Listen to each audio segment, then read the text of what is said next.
Vanhu vangu voparara nekushayiwa zivo, vanodaro Mwari.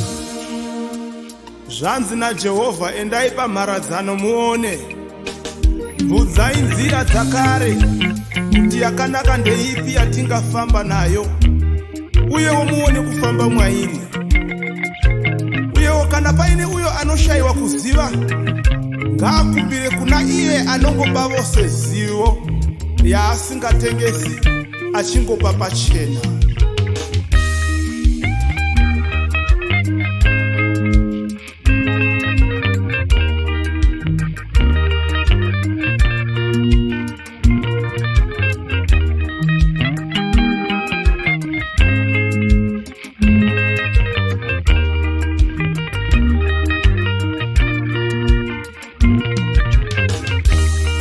Mwari Baba tibafireiwo, nyika ino yaparara Mwari.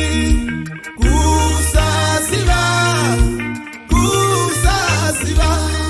Mwari Baba tibafireiwo, nyika ino yaparara Mwari. Kusaziva, kusaziva. Mwari Baba tibafireiwo, nyika ino yaparara Mwari.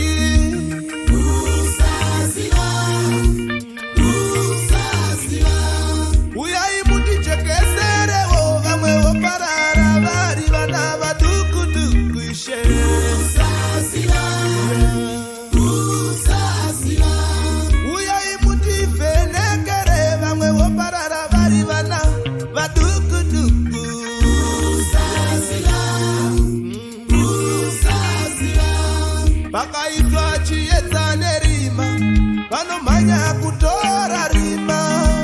Kusaziva, kusaziva.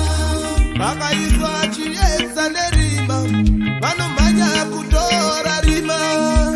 Kusaziva, kusaziva.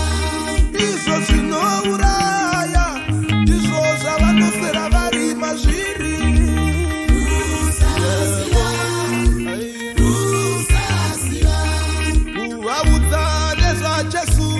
Vazhinji vacho Baba vanoramba. Kusaziva, kusaziva. Kuvaudza nezvaJesu, vazhinji vacho Baba vanoramba. Kusaziva, kusaziva. Vakaiswa upenyu nerufu, vanomhanya kutora rufu.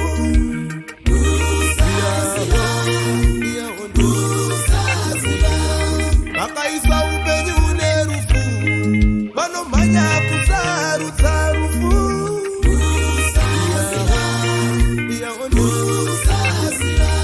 Mwari Baba tibafireiwo, nyika ino yoparara Mwari Baba.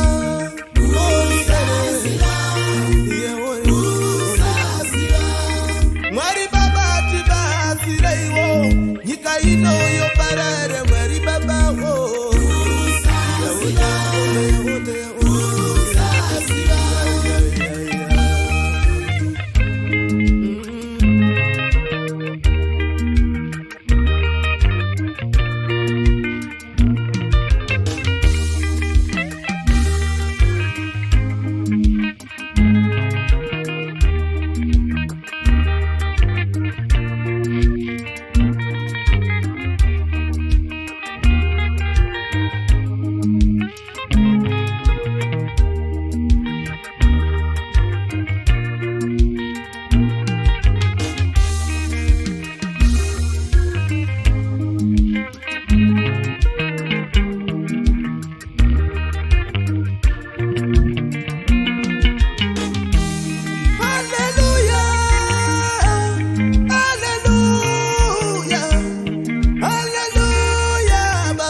yedu ndimi Mwari, tariro yedu ndimi Mwarini, ramangwana redu ndimi Mwari. Oh yeah, yeah, yeah, yeah. Vamwe vanovimba nengoro namabhisa, asi isu tinovimba nezita raJehovha.